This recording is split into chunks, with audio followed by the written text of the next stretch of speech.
Hello, everyone, and welcome to Financial Aid 101. My name is Dr. Arissa Gaithan, and I serve as the Assistant Director of Admissions for Texas Women's University. Hi, I'm Abby Pfister-Story. I'm one of the Associate Directors of Undergraduate Admissions at SMU in Dallas, Texas. Thanks so much for learning a little bit more about the financial aid process. So really, as you start through this webinar, questions that you probably may have already started having these conversations, but if you haven't, these are some really great questions that you as a student, or if we have family members watching this, that you all should be having this conversation about financial aid and scholarships. What questions have you heard about financial aid? There's a lot of misinformation that can be out there about it, and so you want to make sure that when you are talking about financial aid, that you have the ability that you're using trustworthy sources. High school counselors, school representatives from financial aid offices at respected colleges and universities, they're going to have the most current information. Financial aid right now, there's a lot that's going on in the world, and sometimes people could be working off of outdated information, and so you want to make sure that you have the most current information about that. Another important question is, what has your family planned to pay for college? This can be a very awkward conversation, but in Arissa's and I's line of work, sometimes people wait until the last minute to have this conversation. And so for people that are watching this, the earlier you can have this conversation is going to be the better option. Maybe even as early as sophomore year as a student's high school student. Junior year is ideal because as you start developing what you're looking at for college, the cost of attendance can be a huge component of schools that you might go visit, etc. And then a big question that we all hear is, who receives scholarships? And I think that's where a lot of misinformation might be out of it. It's going to be dependent upon the school. And so if you've only been speaking to one school, they're going to be their process. But what hopefully today you'll learn is that a lot of us do it differently. So there's 4 basic steps to financial aid. And so the first step is really going to be applying for admission and scholarships. This is typically going to be happening during the fall of your senior year. You're also going to be applying for financial aid in the fall of your senior year. Keep in mind, if you've had older children or siblings or anyone, family members, this process has significantly changed within the last 4 years. So in the past, financial aid was based upon the current tax information. Currently, the information that we're going to be talking about is the tax information from 2 years ago. And it was a way for us as institutions have the ability to really give you good information regarding the financial aid process. So kind of keep that in mind. The third step, which is receiving a financial aid package. Now, this is going to vary from school to school. Our goal today with the presentation is to be as general as possible, even though we are representing a large private school and a state institution. Keep in mind that this is step 3 is a great question to ask other institutions about when they are going to be receiving their financial aid package. So we used a vague term here, winter, because it can vary from school to school. But again, all of this is happening during the senior year. And then on the 4th step is deciding where you will attend college. We give you the guideline of about May 1st. This can vary from institution to institution, and so this is another one where you really need to know what's going on in terms of deadlines. There's going to be schools that have deadlines that are very strict. There are also other schools that are very flexible with their deadlines and may do extensions, or depending upon the year might provide extensions, but then next year be very rigid.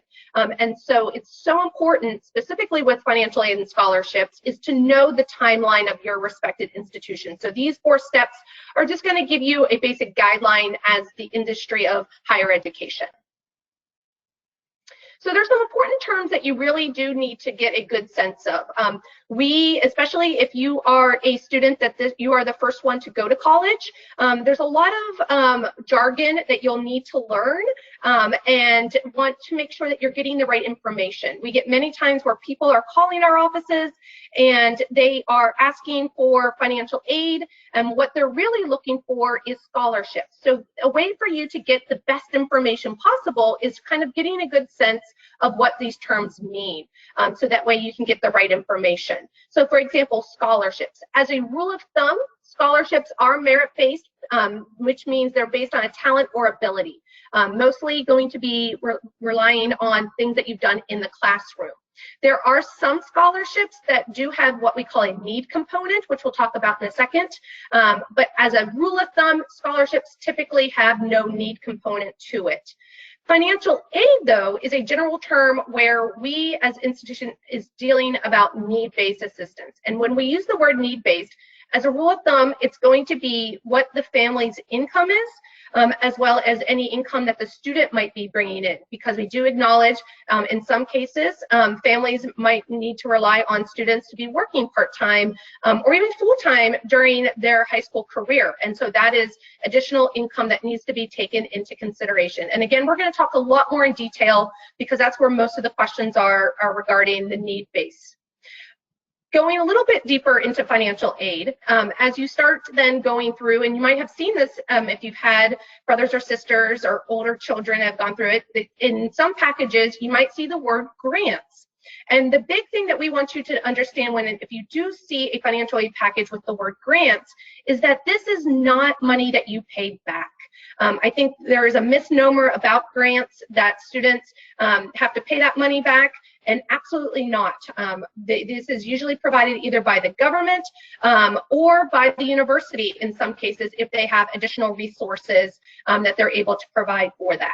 Where you do have to pay that back, that's going to be that next to last term, which is called loans. And again, a lot of information that is out there about the pros and cons of loans. We'll talk about that in just later in the presentation.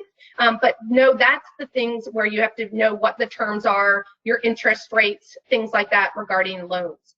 And then the last piece that I always like to put out here, because this has significantly changed in the last 10 to 15 years, is employment opportunities on college campuses. This is another way for families to have the ability to help out with that cost of attendance. And sometimes it can be through the federal government, or institutions might have a priority where they want to provide opportunities for their students to help out. And we encourage students, if you are considering working in college, which we know a lot of students do, we'd rather you be a student worker, where the emphasis is that you're a student first, then a worker, than working off campus where in reality your priority is just to work. Student employment is a great way for students to really help out with that cost of attendance of higher education.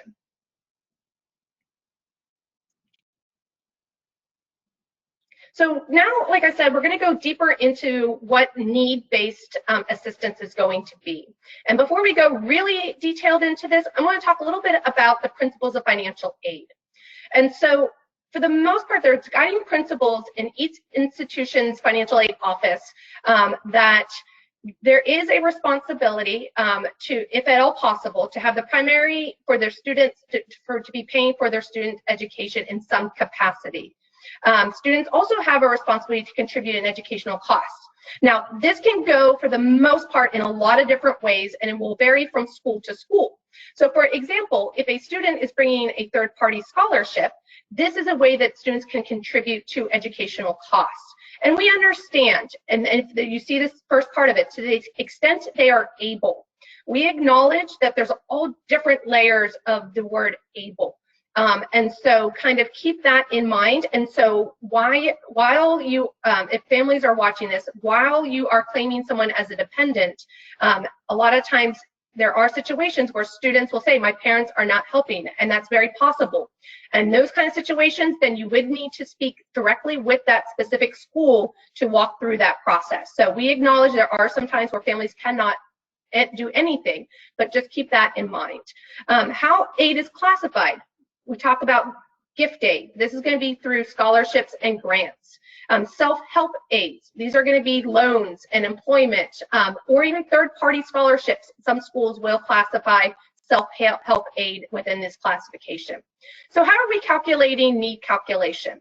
So it's a fairly basic formula.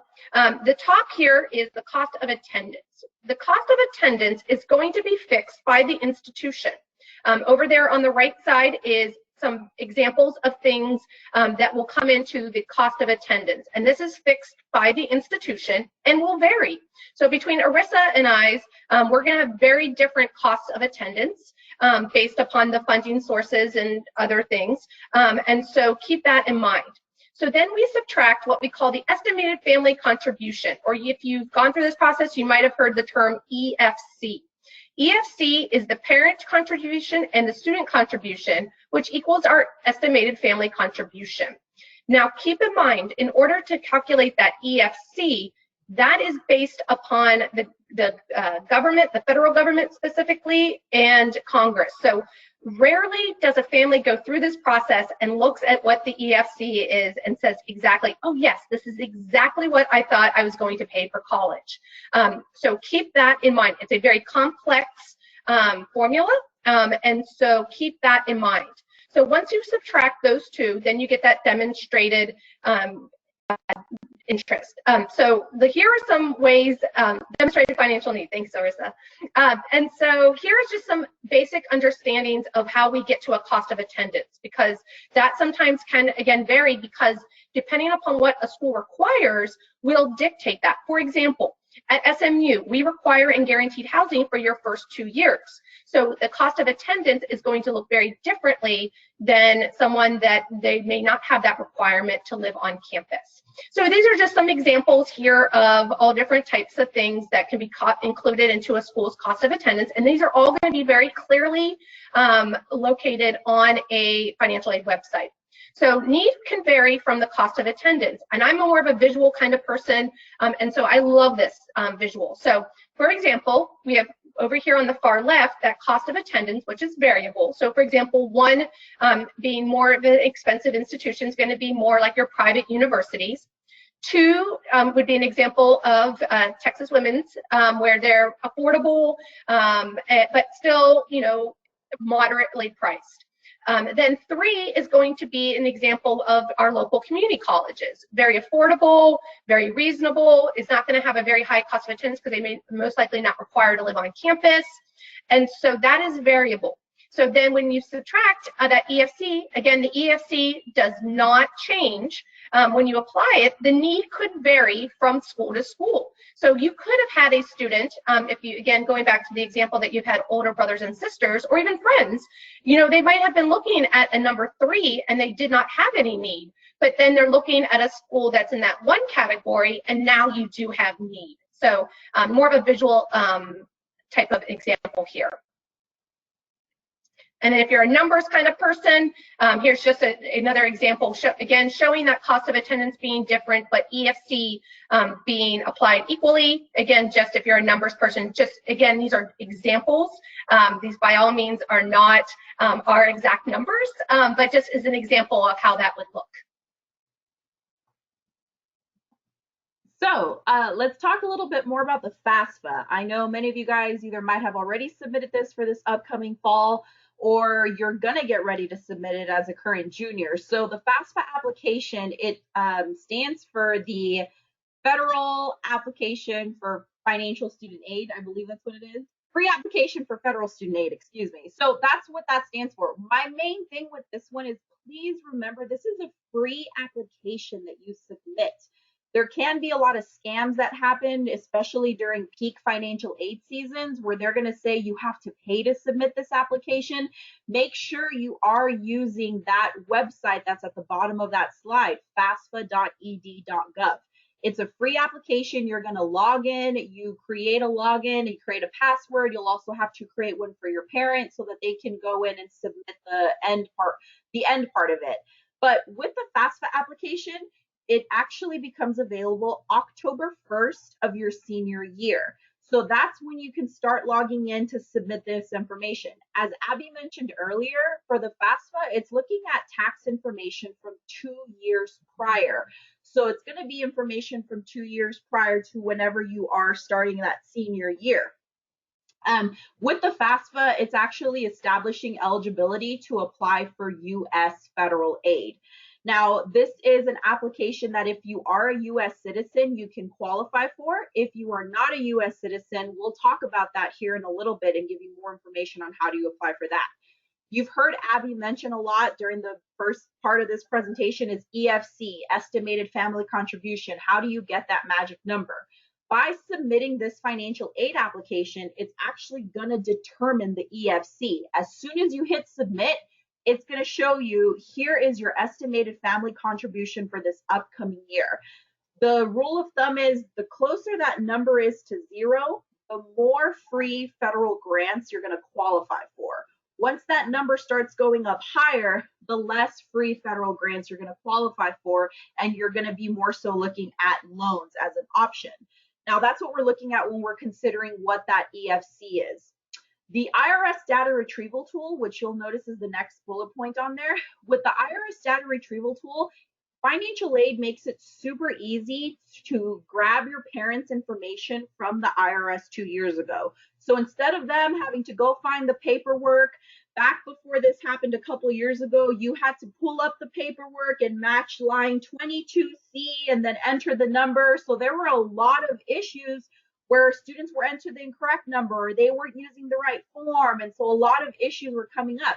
The FAFSA has made it simple for students to just put in their parents' information from 2 years prior, and it automatically pulls using the IRS data retrieval tool.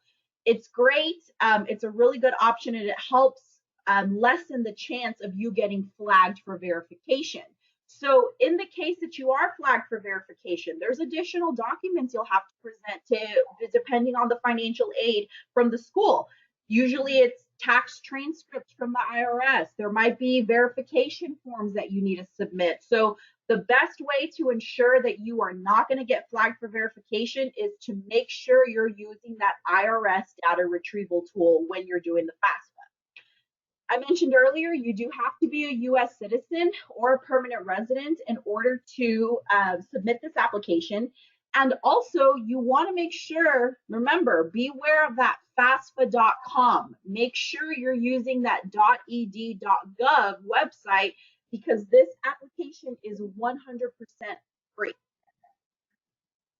Now, with the financial aid application process, what do you have to do? How does this work? So you can submit your financial aid application as early as October 1st of your senior year. That's when you can start working on it. Some schools are going to have financial aid deadlines, priority deadlines. I know with Texas Women's University, we have a priority deadline of January 15th of when we would like to see that. And I'm sure SMU has a priority deadline as well, Abby. Yep, November 1 or January 15th. Yep, so each school is going to vary. The most important thing to take out of this is that not every school is the same. Some of them will have different deadlines. So it's going to be important for you to be in communication with your admissions counselor to make sure that you are on track of what you should be doing. Most of the aid for financial aid is going to be on a first come, first served basis. So the way I like to explain financial aid when students are like, am I going to get money? Am I not going to get money? The students who submit that FAFSA as soon as that priority deadline for that school, think of the financial aid money as a bubble. So there's a bubble of money that's just floating in the air. And as students are applying for financial aid, that money is going down and getting dispersed student to student. So there's priority deadlines for financial aid. It doesn't necessarily mean it's a hard deadline, but it's a priority deadline. If you submit the FAFSA after that priority deadline, we can't guarantee that there's going to be funds available in order to give them to you, even if you have a zero EFC, or even if your financial need, you have a lot of financial need. If you don't apply in time, there's not going to be money available. So to ensure maximum consideration for federal, state, and institutional aid, just make sure you're checking the information from each school to see, are there additional materials that you need to submit? What are those application deadlines to be mindful of? Every school is going to function just a little bit differently. Now, I mentioned earlier, there are certain eligibility requirements for you to be able to qualify for federal financial aid. So you do have to be enrolled or accepted for enrollment at a particular school and going towards a degree plan. So you, as it says, you have to be pursuing a degree, you have to be pursuing a certificate or something else, a credential from a school. Now, you do have to be a U.S. citizen or eligible non-citizen, which is a permanent residency which is a permanent resident. And if you are not, you might be eligible to fill out the TASFA, which is coming up right after this slide. Now, for male students only, you have to be registered with selective service. So if you're between the ages of 18 and 25, you do have to fill out the selective service process. If you've not done that before, there's actually a link on the FAFSA that'll allow you to click it and go straight to the website to sign up and be registered for that. You do also have to have a social security number. You cannot be on default on any federal student loans. In most cases, this shouldn't affect students such as yourself because all of you would be coming in as a first-year student, having no college coursework, having not taken out any loans. So this is where this wouldn't happen to you. But let's say you go to school, maybe you drop out, you took out some loans, and then you try to go back. If you're on default on those loans, you won't be eligible to get financial aid. And you also have to be making satisfactory academic progress, also known as SAP, as defined by the school. So that means that you have to make sure that you're enrolling in the right amount of courses every single semester that are going to lead you towards completion of a degree plan. A lot of times with financial aid, students just take classes and take classes and take classes, but they're never going towards a degree plan. And at some point, financial aid can say, we're not going to award you money anymore because you're not getting a degree. So you have to make sure that you are following your degree plan to the T, making sure that you're sticking to courses. Now, financial aid understands, maybe you've changed your major. Maybe you wanted to do nursing, but now you want to do English. That's totally fine. It happens. People change their major up to 2 or 3 times while they're in college. So traditionally, it's going to vary, but they do allow additional credit hours after whatever the credit hours are. So for example, if it takes you 120 credit hours to get a bachelor's degree in English, they'll allow you up to 130 or 140 to allow for that leeway if you've changed majors. So if you are not able to apply for the FAFSA, the TASFA is also something that you can apply for. The TASFA application is actually located on the College for All Texans website. This is what it kind of looks like if you look at that picture on the top right-hand corner.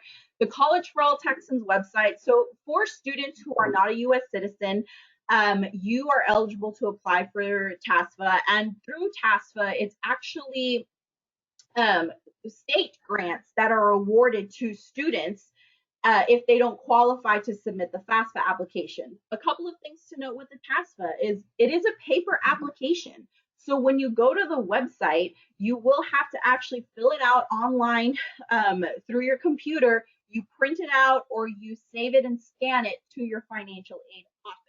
It's not going to be as automated of a process as the FAFSA is. The TASFA will also be available October 1st of every single year.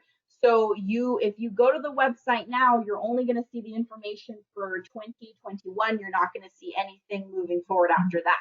Now, with the TASFA application, the couple of grants that are available, the Texas Public Education Grant Program. So this helps with financial need at state public colleges and universities. And then the maximum award is actually going to be determined by institution and how much they want to award. There is also the TEG grant, the TEG program. With that one, this is a grant that helps financially needy students to attend private nonprofit colleges or universities in Texas. So general program maximum per year is about $3,300. So depending on whether you're going to a public school or a private school, there's going to be different funds available. The most important thing to know with the TASFA is submit it early.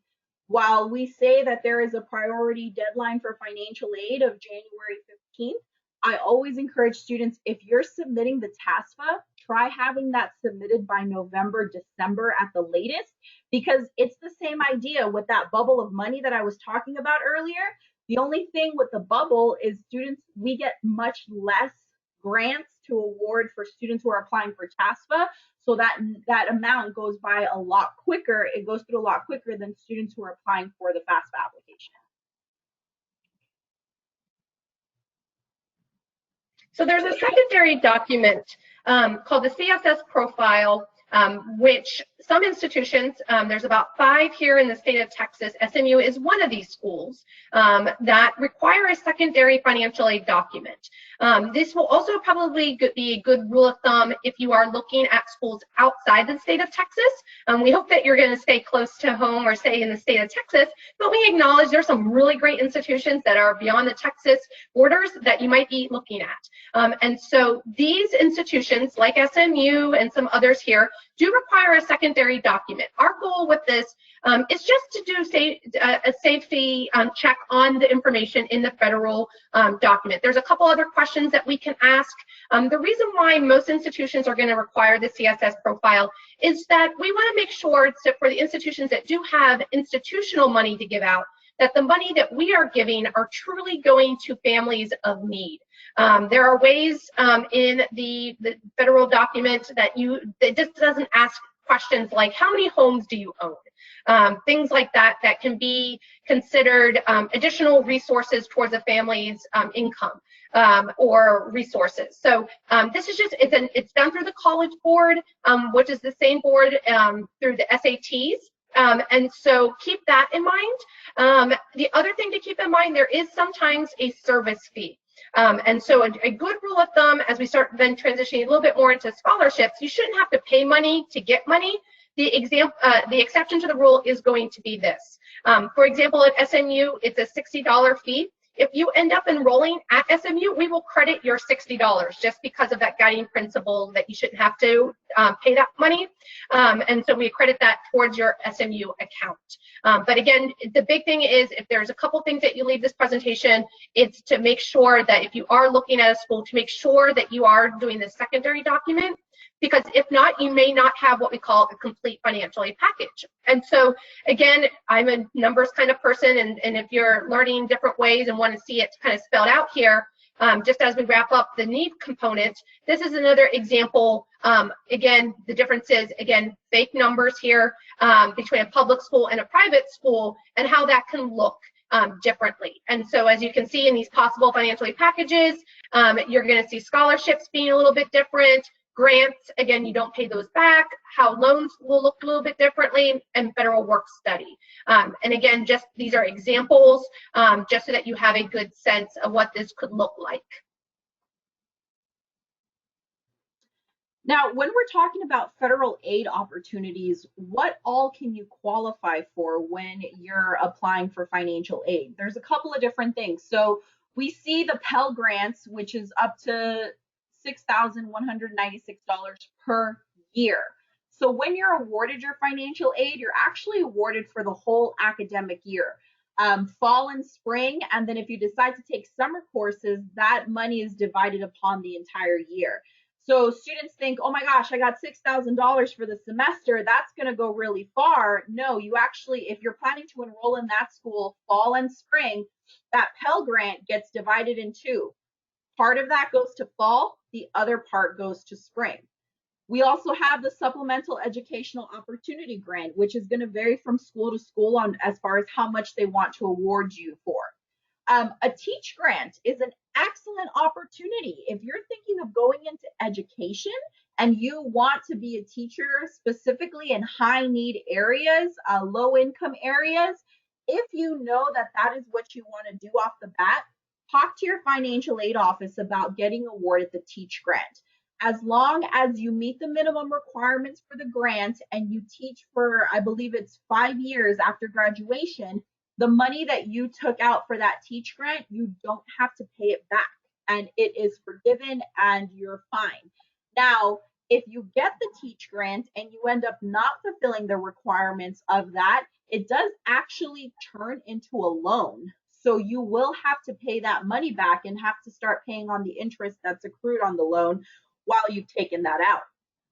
Now, federal loan programs. There are a couple of loan options that you can look at when it comes to school. Unfortunately, unless a student gets everything, gets a ton of scholarships, gets tons of money outside scholarships, you should plan to at least take out some type of loan to help pay for school. So the differences between unsubsidized and subsidized. It's a really great question. The way I like to think about it, think of the un as the maybe not so good one. So with the unsubsidized loan, it is actually going to be accruing interest while you are in school. So it's going to be interest added every single month as long as you're enrolled in school through the life of the loan. With the subsidized loan, the government is actually paying on your interest every single month. So that interest doesn't kick in until after you graduate. That's when that interest will start. The best loans that you can take out are going to be through the institution, whether it be through the subsidized or unsubsidized loans, simply because these payments do not go into repayment until 6 months after you graduate or the last time that you're enrolled at the school. So that gives you plenty of time, be in school, have 6 months to find a job, and then be able to start working on paying back those loans. Now, you'll also see that there is a plus loan. There is something that's called Parent Plus loans. Now, let's say you apply for subsidized, unsubsidized, you get your grants, you get your scholarships, and it's still not adding up. You need additional funds. That's what some of the plus loans are available for. Now, through the federal loan program, there is something called a Parent Plus loan where your parents can actually take out the loan, but it does run a credit check through your parents. So if they are approved for this loan, then they are automatically, they can pull up to the cost of attendance for you to take out for money. But it is something that's going to go on their credit, so they will be responsible for paying it back. If they do the Parent Plus loan through the federal loan programs, they can also request to have that to not be paid until after 6 months of graduation or the last time that the student is enrolled. There is roughly about a 6% interest rate on that Parent Plus loan. But the other thing to consider too is that there are other loans that parents and students can look into, not just through the federal loan programs, but outside through different banks or different entities, different things like that. Do some research and see what the best interest for you is. For the most part, every financial aid office should have part of their website dedicated to what are some other loan options that you can look into and what are some other ways that you can help pay for college. Usually when I'm telling students when they're looking at plus loans and the parent loans, if they're looking through a bank versus the federal loan program, the difference is going to be interest rate. The federal loan program is a fixed 6% interest rate, whereas if they would go to a bank, if your parents have really good credit, that might be a 2-3% interest rate. So it's just going to vary, and it's very important to make sure that you are doing that research to figure out where is it that you can help get more funds if needed. And the last kind of component to this is the reality of loans. Keep in mind, as a whole, loans can be used appropriately. The problem is when families are extending themselves way beyond their means in the sense of taking out a loan for all 4 years, every single year for thousands upon thousands. That's when it's being irresponsible in the sense of having to pay those back. And so what we always like to point out, and this is just a good example that for the most part, all of these numbers that you see on this screen, this is at the point of graduation. And so a lot of times people think that people are taking a lot of monies out. Most of the time it's just to make ends meet. And in reality, if you think of a college loan, it's going to be very different than other loans that you're probably very easily going to think about taking out. And so just kind of keep that in mind to kind of show that it's okay to take a loan out if it's just enough to get you to that school that is the best fit for you. Because as you'll see here pop up at the bottom, everyone is typically very interested in taking out a car loan. So the average cost of a new car in 2019 is over $37,000. But you have to remember, a lot of people are easily to take that car out and a loan. Keep in mind, as soon as you take that car off that lot, it depreciates in value, where in college education, you're going to always appreciate. And so, again, be responsible. Thinking about, like, if you are looking at a larger maybe private school that has a higher price tag and it's not right there, maybe think about going through the community college route to be smart to work out with those loans. And that can also be the same with a state institution. The transfer route is another great way to be responsible to help reduce those loans. But know that loans can be a part of the puzzle. I always like to say financial aid is a puzzle piece, and loans should not be just one piece to it. It should be a part of a lot of different variables here. So the second part is scholarships. I think a lot of people, this is what you've been waiting for on this presentation, is how do scholarships work? Because it is sometimes a very mysterious part of the equation. So merit-based scholarships, again, as a general rule of thumb, again, is based on talents. Talents can be in a lot of different areas: academics, artistic, athletics. Division I and Division II athletic institutions may offer scholarships, and so keep that in mind. Artistic scholarships as well. A lot of performing arts have additional resources, but again, keep in mind it usually requires an auditions, so keep that in mind. But other institutions can have a lot of other talents, and it could vary from school to school. Examples being leadership. Targeted areas of study. So like, for example, if a school is trying to grow their STEM fields, they may have specific scholarships for those areas that may be newer programs as well. Or targeted characteristics like an IB diploma, Eagle Scout, legacy. The list can go on, and it's going to be the institutional, it's going to vary from institution to institution.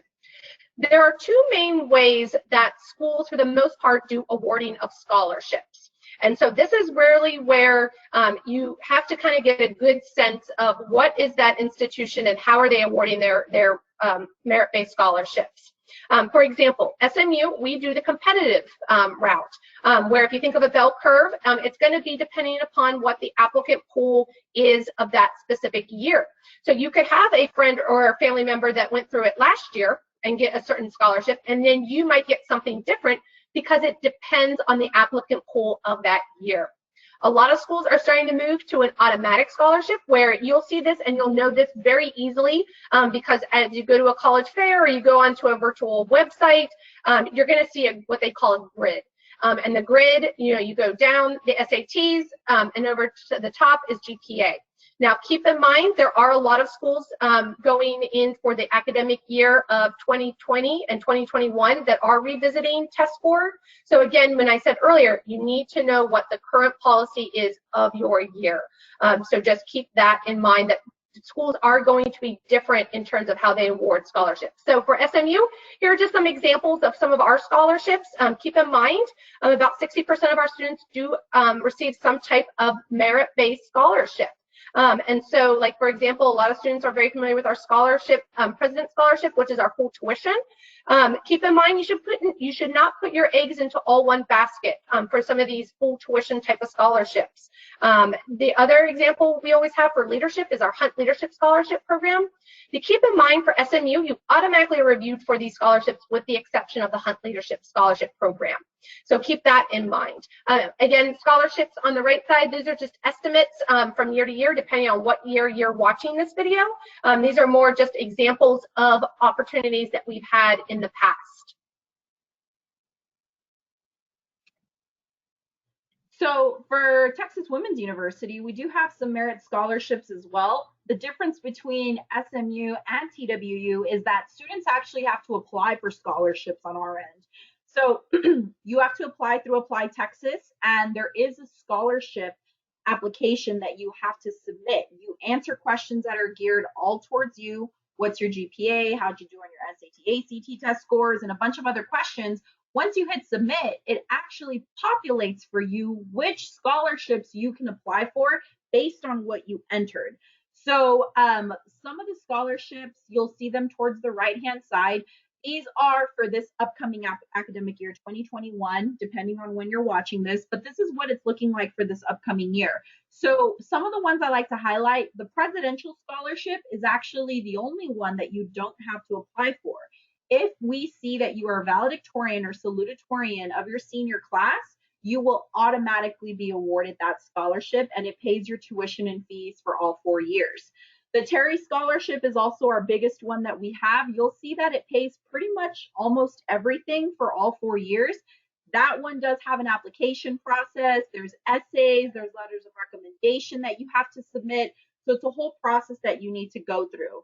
But these are some of the scholarships that we offer. And then we always just throw this on. Specifically, there's been a movement here in the United States of the International Baccalaureate programs. And so just so that you know, there are some institutions that are starting to award specific scholarships to these types of students. SMU is one of those. But the big thing you have to keep in mind, if you're a sophomore or junior, most of these schools, it's dependent upon you being an IB diploma candidate. And so that you need to be taking higher level courses, and you also need to be doing the capstone or TOK. So just keep that in mind, and that's a great question if you are watching this and you are participating in these programs, to know that there are institutions that are out there that are helping you in this capacity. And then the last thing is, remember, we're going back to that puzzle analogy. Another way to help out is additional outside scholarships. And so a lot of times students don't realize that these are the options. These are the options where you hear about the lacrosse player that's left-handed, that's interested in the arts. And so there are some really great resources. I always recommend that you touch base with your high school counselors, because they're going to know those local scholarships that are, for example, through a local organization, a Rotary Club. They're going to know, although they're smaller, there's going to be less of a pool. Although there's these larger national scholarships like Coca-Cola, and there's a long list. And yes, those are great, and they're larger amounts, but the pool is going to be much larger. Still go for it. There's some really great resources over here on the right-hand side. Another one that we've been added is called Scholly, S-C-H-O-L-L-Y. It's an app where it's writing-based. They are usually about $500 to $1,000, but these are really great databases. But at the same time, remember what we said earlier, you shouldn't have to pay money to get money. And if someone's trying to say, oh, if you give me this amount and I will get you a scholarship, stay away from that. Those are usually, in most cases, spam or scams. And what I would recommend, if you are getting one of those, either touch base with your high school counselor or touch base with a respected financial aid office, and we can do the back work, because in some cases they may be legit, but we don't want you to have to go through that for us. So just the last thing is, we acknowledge this is a long seminar. There's a lot to be covered here, and we could probably go on for another hour or so if we needed to. But acknowledging that financial aid is really a personalized process, and that if you have a very difficult situation, open that line of communications with the admissions offices or the financial aid offices. We are here to help. Higher education very much wants to try to help out with that cost of higher education as much as possible as we can. And we appreciate you taking time. Just some highlights of SMU, if in case there's something here that you found interesting and realize that, you know, we are maybe a reality here in the city of Dallas. And then I'll turn it over to Arissa for parting shots as well. Yes, I agree with Abby. This was quite a bit of a lengthy seminar, but hopefully you guys took some great information from this. As Abby mentioned, please don't be scared to reach out to offices for help. That is what we are here for. If you haven't met anyone in your school's financial aid office that you feel comfortable talking with, reach out to your admissions counselor. Reach out to the person that you've been working with since day one. They can be that person to kind of connect you and help figure out where it is that we need to send you to make sure that you're getting the most and getting your questions answered. Just like on that last page, a look at SMU, we also have a look at TWU. One of the main things I like to mention is, remember, we're co-ed. Male students attend. They make up about 15% of the student population, so they are here. And our main campus is in Benton, Texas, so we're about 45 minutes north of the Dallas-Fort Worth Metroplex. So thank you all very much. I want to say thank you again to Abby. She serves as the Director of Strategic Admissions Partnerships and the Associate Director of Admissions at Southern Methodist University. And again, my name is Dr. Rissa Gaithan, and I serve as the Assistant Director of Admissions with Texas Women's University. We hope you found this webinar helpful, and we look forward to helping you out through the rest of your college studies. Thanks, everyone. Bye-bye. Bye, thank you.